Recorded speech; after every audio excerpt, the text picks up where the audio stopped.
Info with Swati ಚಾನಲ್ಗೆ ಎಲ್ರಿಗೂ ಆತ್ಮೀಯವಾದ ಸುಸ್ವಾಗತ. ಇವತ್ತಿನ ವಿಡಿಯೋದಲ್ಲಿ ಒಂದು ದೊಡ್ಡ ಅಪ್ಡೇಟ್ ಇದೆ. ಸೊ ಗೃಹಲಕ್ಷ್ಮಿ ಯೋಜನೆ, ಗೃಹ ಜ್ಯೋತಿ ಯೋಜನೆ ತುಂಬಾ ಜನರದು ಕ್ಯಾನ್ಸಲೇಷನ್ ಆಗ್ತಾನೆ ಇದೆ. ಸೊ ಕ್ಯಾನ್ಸಲೇಷನ್ ಆದ್ಮೇಲೆ ನಮ್ಗೆ ಏನಾದ್ರೂ ಮತ್ತೊಮ್ಮೆ ಅಪ್ಲಿಕೇಶನ್ಸ್ ಹಾಕ್ಲಿಕ್ಕೆ ಅವಕಾಶನ ಕೊಡ್ತಾರಾ ಏನು ಅನ್ನೋದ್ರ ಬಗ್ಗೆ ಎಲ್ಲರಿಗೂ ಒಂದು ಗೊಂದಲ ಇದೆ. ಇದ್ರ ಬಗ್ಗೆ ಇವಾಗ ಒಂದು ನ್ಯೂಸ್ ಬಂದಿದೆ. ಇದ್ರ ಬಗ್ಗೆ ನಿಮ್ಗೆ ಈ ವಿಡಿಯೋದಲ್ಲಿ ನಾನು ಕ್ಲಾರಿಟಿನ ಕೊಡ್ತಾ ಹೋಗ್ಬಿಡ್ತೀನಿ. ಸೊ ದಯವಿಟ್ಟು ವಿಡಿಯೋನ ಕಂಪ್ಲೀಟ್ ಆಗಿ ವಾಚ್ ಮಾಡಿ, ಸ್ಕಿಪ್ ಮಾಡೋದಕ್ಕೆ ಹೋಗ್ಬಿಡಿ. ಬಿಕಾಸ್ ನಾನು ಹೇಳುವಂತದ್ದು ತುಂಬಾ ಇಂಪಾರ್ಟೆಂಟ್ ಆಗಿರುವಂತ ವಿಚಾರ. ಸ್ಕಿಪ್ ಮಾಡಿದ್ರೆ ನಿಮ್ಗೆ ಅರ್ಥನೇ ಆಗೋದಿಲ್ಲ ಏನ್ ವಿಚಾರನ ಹೇಳಕ್ ಬರ್ತಾ ಇದ್ದೀನಿ ಅಂತ ಹೇಳ್ಬಿಟ್ಟು. ಸೊ ಇವಾಗ ಕ್ಯಾನ್ಸಲೇಷನ್ ಪಟ್ಟಿಗಳಂತೂ ದಿನಕ್ಕೆ ಇಷ್ಟಿಷ್ಟುದ್ದ ಆಗ್ತಾನೆ ಇದೆ. ಲಕ್ಷ ಲಕ್ಷ ರೇಷನ್ ಕಾರ್ಡ್ಗಳು ಕ್ಯಾನ್ಸಲೇಷನ್ ಆಗ್ತಾನೆ ಇದೆ. ಸೊ ರೇಷನ್ ಕಾರ್ಡ್ಗಳು ಕ್ಯಾನ್ಸಲ್ ಆದ್ರೆ ಅಫ್ಕೋರ್ಸ್ ಗೃಹ ಜ್ಯೋತಿ, ಗೃಹಲಕ್ಷ್ಮಿ ಎಲ್ಲಾನು ಕ್ಯಾನ್ಸಲೇಷನ್ ಆಗ್ತಾನೆ ಬರ್ತಾ ಇರತ್ತೆ. ಸೊ ಏನ್ ಮಾಡೋದು? ಹಾಗಾದ್ರೆ ನಾವು ಅಪ್ಲಿಕೇಶನ್ ಹಾಕಕ್ಕೆ ಆಗಲ್ವಾ, ಅಥವಾ ಇನ್ನು ಮುಂದೆ ಈ ಫಲಾನುಭವಿಗಳು ನಾವು ಆಗೋದಕ್ಕೆ ಆಗದೇ ಇಲ್ವಾ ಅಂತ ಹೇಳಿ ತುಂಬಾ ಜನರಿಗೆ ಪ್ರಶ್ನೆ ಇತ್ತು. ಇಲ್ಲಿ ಕೆಲವೊಂದಷ್ಟು ವಿಚಾರನ ನಿಮ್ಗೆ ಕ್ಲಾರಿಫೈ ಮಾಡೋದಾದ್ರೆ, ಫಾರ್ ಎಕ್ಸಾಂಪಲ್ ಇವಾಗ ನಿಮ್ದು BPL ಕಾರ್ಡ್ ಇಂದ APL ಗೆ ವರ್ಗಾವಣೆ ಆಗಿದೆ ಅಂತ ಅಂದ್ರೆ ನಿಮ್ಗೆ ಅಪ್ಲಿಕೇಶನ್ ಹಾಕಕ್ಕೆ ಅವಕಾಶ ಇಲ್ಲ. ಬಿಕಾಸ್ ಕ್ರೈಟೀರಿಯಾ ಮೇರೆಗೆನೆ ನಿಮ್ಮ BPL ಇಂದ APL ಗೆ ನಿಮ್ಮನ್ನ ವರ್ಗಾವಣೆ ಮಾಡಿದ್ದಾರೆ. ಕೆಲವ್ರದ್ದು ಏನ್ ಮಾಡಿದ್ದಾರೆ, BPL ರೇಷನ್ ಕಾರ್ಡ್ ನ ಕಂಪ್ಲೀಟ್ ಆಗಿ ಕ್ಯಾನ್ಸಲೇಷನ್ ಮಾಡ್ಬಿಟ್ಟಿದ್ದಾರೆ. ಸೊ ಕ್ಯಾನ್ಸಲೇಷನ್ ಮಾಡಿರೋರು ಯಾವ ಒಂದು ಕ್ಯಾಟಗರಿ ಅಂತ ಅಂದ್ರೆ, ಇವ್ರು APL ಹೋಗಲ್ಲ, BPL ಹೋಗಲ್ಲ, ಸುಮ್ನೆ ಏನೋ ತಗೊಂಡ್ಬಿಟ್ಟಿದ್ದಾರೆ, ಮಾಡ್ಕೊಂಡ್ಬಿಟ್ಟಿದ್ದಾರೆ ಅಂತ. ಈ ತರ ಒಂದು ಕ್ಯಾಟಗರಿ ಆದ್ರೆ, ಇನ್ನೊಂದು ಕ್ಯಾಟಗರಿ ಏನು ಅಂತಂದ್ರೆ, ಇಲ್ಲ ನಾವು ನಿಜವಾಗ್ಲೂ BPL ಕಾರ್ಡ್ ಹೋಲ್ಡರ್ಸ್ ಗಳೇ ಏನೋ ಮಿಸ್ ಆಗಿ ಮಾಡಿದ್ದಾರೆ, ನಾವು ಹೋಗಿ ಬಂದಾಯ್ತು, ಎಲ್ಲಿ ತಹಸೀಲ್ದಾರ್ ಆಫೀಸಿಗೆ ಹೋಗಿ ಬಂದಾಯ್ತು, ಅಪ್ಲಿಕೇಶನ್ಸ್ ಗಳನ್ನ ಇದ್ ಮಾಡಿ ಕೇಳಿ ಆಯ್ತು, ಕಾಲ್ ಸೆಂಟರ್ ಕಾಲ್ ಮಾಡಿ ಕೇಳಿದ್ವಿ, ಯಾವ್ದೇ ರೀತಿ ಉಪಯೋಗ ಆಗ್ತಿಲ್ಲ ಅನ್ನೋರು ತುಂಬಾ ಜನ ಇದ್ದಾರೆ. ಸೊ ಈ ಒಂದು ಕ್ಯಾಟಗರಿಗೆ ಇವಾಗ ಹೊಸ ಸಿಎಂ ಒಂದು ಸ್ಟೇಟ್ಮೆಂಟ್ ನ ಪಾಸ್ ಮಾಡಿದ್ದಾರೆ. ಏನು ಅಂತ ಅಂದ್ರೆ, ನಿಮ್ಮ ಒಂದು ಗೃಹಲಕ್ಷ್ಮಿ ಯೋಜನೆ ಅಮೌಂಟ್ ಕ್ಯಾನ್ಸಲೇಷನ್ ಆಗಿದ್ದು, ಇಲ್ಲ ಅಂದ್ರೆ ಗೃಹ ಜ್ಯೋತಿ ಯೋಜನೆ ಕ್ಯಾನ್ಸಲ್ ಆಗಿದ್ರೆ, ಗೃಹ ಜ್ಯೋತಿ ಯೋಜನೆ ಹೆಂಗೆ ಅಂದ್ರೆ ಒಬ್ಬರ ಹೆಸರಲ್ಲಿ 5-6 ಮೀಟರ್ಗಳು ಇರುತ್ತೆ. ಅಂದ್ರೆ ಒಂದು ಓನರ್ 5-6 ಮೀಟರ್ಗಳನ್ನ ಹೆಸರಲ್ಲಿ ಇರುತ್ತೆ. ಇಂಥವ್ರದ್ದು ಕ್ಯಾನ್ಸಲೇಷನ್ ಮಾಡಿದ್ದಾರೆ. ಒಂದ್ ಬಿಲ್ಡಿಂಗು ಒಂದು ಓನರು ಅವ್ರ ಹೆಸರಲ್ಲಿ 1 ಮೀಟರ್ ಇದೆ ಅಂದ್ರೆ ಪ್ರಾಬ್ಲಮ್ ಆಗಿಲ್ಲ. 4-5 ಮೀಟರ್ಗಳ ಹೆಸರು ಒಬ್ರ ಅಂಡರ್ ಅಲ್ಲಿ ಇದ್ದಾಗ ಅವ್ರ ಆಧಾರ್ ಕಾರ್ಡ್, ಪಾನ್ ಕಾರ್ಡ್ ನ ಅಫ್ಕೋರ್ಸ್ ನಾವು ಡಾಕ್ಯುಮೆಂಟೇಶನ್ಸ್ ಮಾಡ್ಬೇಕಾದ್ರೆ ಕೊಟ್ಟಿರ್ತೀವಿ, ಅದರ ಒಂದು ಆಧಾರದ ಮೇಲೆ ಕ್ಯಾನ್ಸಲೇಷನ್ ಮಾಡಿದ್ದಾರೆ.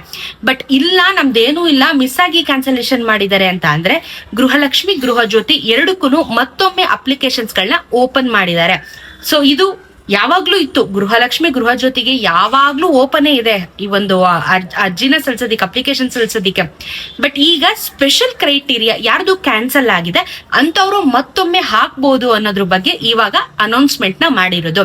ಸೊ ಮಿಸ್ ಆಗಿ ಕ್ಯಾನ್ಸಲೇಷನ್ ಆಗಿದ್ರು ಪರವಾಗಿಲ್ಲ, ಇಲ್ಲ ಅಂತಂದ್ರೆ ನಿಜವಾಗ್ಲೂ ನಿಮ್ದೇನೋ ವರ್ಗಾವಣೆ ಆಗಿದೆ, ಅವ್ರು ಕರೆಕ್ಟ್ ಆಗಿ ಮಾಡಿದ್ದಾರೆ ಅಂತ ಅಂದ್ರೆ ನೀವು ಸವಾಸಕ್ಕೆ ಹೋಗ್ಬೇಡಿ. ಆಮೇಲೆ ಇಲ್ಲ ಅಂದ್ರೆ ಮತ್ತೆ ನಿಮಗೇನೆ ಪ್ರಾಬ್ಲಮ್ ಆಗುತ್ತೆ. IT ರಿಟರ್ನ್ಸ್ ಅದು ಇದು ಅಂತ ನೀವೇ ತೊಂದರೆಗೆ ಸಿಗಾಕೋತೀರಾ.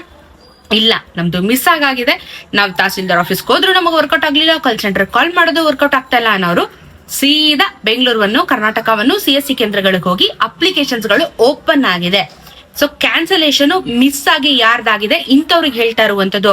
ಇಲ್ಲ ಗೃಹ ಜ್ಯೋತಿ ಈಗ ಏನಾಗ್ಬಿಡುತ್ತೆ ಅಂದ್ರೆ, ಫಾರ್ ಎಕ್ಸಾಂಪಲ್ ಗೃಹ ಜ್ಯೋತಿ ವಿಚಾರದಲ್ಲಿ ಇನ್ಷಿಯಲ್ ಅಲ್ಲಿ ವ್ಯತ್ಯಾಸಗಳಾಗ್ಬಿಟ್ಟಿರುತ್ತೆ ಯಾರ್ದೋ ಹೆಸರಲ್ಲಿ, ಯಾರ್ದು. ಇವಾಗ ಹೆಂಗೆ ಅಂದ್ರೆ, ಫಾರ್ ಎಕ್ಸಾಂಪಲ್ ಇವಾಗ ನಾವು ಗಾಡಿದು ಫೈನ್ ಚೆಕ್ ಮಾಡ್ಬೇಕಾದ್ರೆ ಮಿಸ್ ಆಗಿ ಒಂದು ನಂಬರ್ ನ ಉಲ್ಟಾ ಪಲ್ಟಾ ಮಾಡ್ಬಿಟ್ಟಿರ್ತೀವಿ. ಅವಾಗ ಏನಾಗುತ್ತೆ, ಯಾವ್ದೋ ಬೇರೆ ಗಾಡಿದು ಇಂದಿಷ್ಟುದ್ದ ಫೈನ್ ತೋರಿಸ್ಬಿಟ್ಟಿರುತ್ತೆ, ನಮ್ ಗಾಡಿ ಅಲ್ವಲ್ಲ ಇದು ಅಂತ ಹೇಳಿ ನಾವು ಕನ್ಫ್ಯೂಷನ್ ಸ್ಟೇಟಿಗೆ ಹೋಗ್ತೀವಿ. ಈ ತರ ಸ್ಪೆಲ್ಲಿಂಗ್ ಮಿಸ್ಟೇಕ್ಗಳು, ಇಲ್ಲಾಂದ್ರೆ ಡೋರ್ ನಂಬರ್ ಮಿಸ್ಟೇಕ್ಗಳು, ಇನಿಷಿಯಲ್ ಮಿಸ್ಟೇಕ್ಗಳು ಆಗಿದ್ರು ಸಮೇತ ನಿಮ್ಮ ರೇಷನ್ ಕಾರ್ಡ್ ಕ್ಯಾನ್ಸಲ್ ಆಗಿರುವಂತ ಸಾಧ್ಯತೆಗಳು ಇರುತ್ತೆ. ಹಾಗಾಗಿ ನಿಮ್ಗೆ ಈ ಯೋಜನೆಗಳದ್ದು ಏನಿದೆ ಅದು ನಿಮ್ಗೆ ಸಿಗ್ತಾ ಇರೋದೆ. ಸೊ ನೀವೇನ್ ಮಾಡ್ಬೇಕು, ಹೋಗಿ ಮತ್ತೊಮ್ಮೆ ಕರೆಕ್ಟ್ ಆಗಿ ಡಾಕ್ಯುಮೆಂಟೇಶನ್ಸ್ ನ ಇಟ್ಕೊಳ್ಳಿ. ಅಫ್ಕೋರ್ಸ್ ಇವಾಗ ನೀವು ಆದಾಯ ಪ್ರಮಾಣ ಪತ್ರ, ಜಾತಿ ಪ್ರಮಾಣ ಪತ್ರ ಎಲ್ಲಾನು ಸಬ್ಮಿಟ್ ಮಾಡ್ಲೇಬೇಕು. ಸೊ ಇದನ್ನೆಲ್ಲ ರೆಡಿ ಮಾಡಿ ಇಟ್ಕೊಂಡು ಮತ್ತೊಮ್ಮೆ ಹೋಗಿ ಅಪ್ಲೈ ಮಾಡಬಹುದು. ಸೊ ಇದನ್ನ ಆದಷ್ಟು ಬೇಗ ನಾವು ಪರಿಶೀಲನೆ ಮಾಡಿ ಅಪ್ರೂವ್ ಕೊಡ್ತೀವಿ ಅಂತ ಕೂಡ ಹೇಳಿದ್ದಾರೆ. ಸೊ ಯಾರ್ದು ಕ್ಯಾನ್ಸಲೇಷನ್ ಆಗಿದೆ, ಮಿಸ್ ಆಗಿ ಕ್ಯಾನ್ಸಲೇಷನ್ ಆಗಿರೋರು ಅಪ್ಲಿಕೇಶನ್ಸ್ ಗಳನ್ನ ಹಾಕಬಹುದು. ಓಪನ್ ಆಗಿದೆ ಬೆಳಗ್ಗೆ 10 ಗಂಟೆಯಿಂದ ಸಂಜೆ 5 ಗಂಟೆವರೆಗೂ ಎಲ್ಲಾ ಒಂದು ಗವರ್ಮೆಂಟ್ ಸೈಬರ್ ಸೆಂಟರ್ ಅಲ್ಲಿ ಮಾಡಬಹುದು. ಬಟ್ ದುಡ್ಡು ತಗೋತಾರೆ ಅಂತ ಕಾಣುತ್ತೆ. ಸೊ ನೀವು ಹೋಗಿ ಒಂದ್ಸಲ ವಿಚಾರಿಸಿ, ನಾರ್ಮಲ್ ಆಗಿ ಮಾಡಿ ಕೊಡ್ತಾರೆ, ಏನು ತೊಂದರೆ ಇಲ್ಲ. ಇಲ್ಲ ನಾವೇ ಮನೇಲಿ ಕುತ್ಕೊಂಡು ಮಾಡ್ಬೋದು ಅಂದ್ರೆ ಮಾಡಬಹುದು. ನೀವು ಸೇವಾ ಸಿಂಧು ಇದಕ್ಕೆ ಹೋಗ್ಬಿಟ್ಟು ಅಲ್ಲಿ ಹೋಗಿ ಅಪ್ಲಿಕೇಶನ್ಸ್ ನ ಹಾಕ್ಬೇಕಾಗತ್ತೆ. ಬೇಡ, ಟೆನ್ಷನ್ ಇಲ್ಲ, ಒಂದ್ 50 ರೂಪಾಯಿ ಕೊಟ್ಟರು ಮಾಡ್ಕೊಡ್ತಾರೆ ಅನ್ನೋ ತರ ಇದ್ರೆ ಹೋಗಿ ಮಾಡಿಸ್ಕೊಂಡ್ ಬನ್ನಿ ಈಸಿಯಾಗಿ, ಸರಿನಾ? ಅಂಡ್ ಹಳೇದೂನು ನಿಮ್ಗೆ ಏನಾದ್ರು ಇವಾಗ ಗೃಹಲಕ್ಷ್ಮಿದು ನಂಬರ್ ಇರುತ್ತೆ ನೋಡಿ, ಅಪ್ಲಿಕೇಶನ್ ನಂಬರ್, ಅದನ್ನು ಕ್ಯಾರಿ ಮಾಡಿರಿ. ಬಿಕಾಸ್ ಅಲ್ಲಿ ಇವಾಗ ಹೊಸ ಪ್ಲಾಟ್ಫಾರ್ಮ್ ನ ಕ್ರಿಯೇಟ್ ಮಾಡಿರೋ ಕಾರಣ ಅದೇನಾದ್ರೂ ಹಳೆ ನಂಬರ್ನ ಮೆನ್ಷನ್ ಮಾಡಿ ಗೃಹಲಕ್ಷ್ಮಿದು ಅಂತ ಹೇಳಿದ್ರೆ ಅಥವಾ ಗೃಹ ಜ್ಯೋತಿದು ಅಂತ ಹೇಳಿದ್ರೆ ಒಂದು ಅಪ್ಲಿಕೇಶನ್ ನಂಬರ್ ಕೊಟ್ಟಿರ್ತಾರೆ, ಅದನ್ನ ಇಟ್ಕೊಂಡಿರಿ. ಅದನ್ನ ಅಪ್ಲೈ ಮಾಡ್ಬೇಕು, ಆ ನಂಬರ್ ಬೇಕು ಅಂತ ಕೇಳಿದ್ರೆ ಆ ನಂಬರ್ನ ನೀವು ಕೊಡಬಹುದು. ಕೇಳಿಲ್ಲ ಅಂದ್ರೆ ಓಕೆ, ಬಟ್ ಕೇಳಿದ್ರೆ ಇದನ್ನು ಎತ್ಕೊಂಡೋಗಿರಿ ಎಮರ್ಜೆನ್ಸಿ ಕೇಸಸ್ ಅಲ್ಲಿ. ಗೃಹಲಕ್ಷ್ಮಿ ಮತ್ತೆ ಗೃಹ ಜ್ಯೋತಿ ಎರಡಕ್ಕೆ ಇದು ಅಪ್ಲಿಕೇಶನ್ಸ್ ಗಳು ಓಪನ್ ಆಗಿರೋದು. ಬೇರೆ ಯಾವ ಯೋಜನೆಗಳಿಗೂ ಇನ್ನೂ ಏನು ತೊಂದರೆ ಆಗದಿಲ್ಲದ ಕಾರಣ ಯಾವ್ದಕ್ಕೂ ಇಲ್ಲ. ಅಂಡ್ ಕರ್ನಾಟಕನ ಇವಾಗ ಒಂದು ಲಂಚ ಮುಕ್ತ ಕರ್ನಾಟಕ ಮಾಡ್ಬೇಕು ಅಂತ ಹೇಳ್ಬಿಟ್ಟು ಒಂದು ನಿರ್ಧಾರನ ಮಾಡ್ತಾ ಇದಾರಂತೆ ಹೊಸ ಸಿಎಂ. ಲಂಚ ಮುಕ್ತ ಕರ್ನಾಟಕ ಅಂತ ಹೇಳಿ ಮಾಡಿದ್ರೆ ಒಳ್ಳೇದು. ಬಟ್ ಇದಕ್ಕೆ ಕಮೆಂಟ್ಸ್ ಏನು ಹಾಕುವಂತ ಸ್ಥಿತಿಯಲ್ಲಿ ನಾವು ಆಸ್ ಅ ಕಾಮನ್ ಪೀಪಲ್ ಇರೋದಿಲ್ಲ. ಬಿಕಾಸ್ ಅದನ್ನ ಅಫೆಂಡ್ ಆಗ್ಬೋದು, ಡಿಫೆಂಡ್ ಆಗ್ಬೋದು, ಏನ್ ಬೇಕಾದ್ರೂ ಆಗ್ಬೋದು. ಏನು ಲಂಚ ಮುಕ್ತ ಕರ್ನಾಟಕ ಮಾಡ್ತೀನಿ ಅಂತ ಹೇಳ್ಬಿಟ್ಟು DKಶಿ ಅವರು ಅನೌನ್ಸ್ಮೆಂಟ್ ಮಾಡಿದಾರಂತೆ.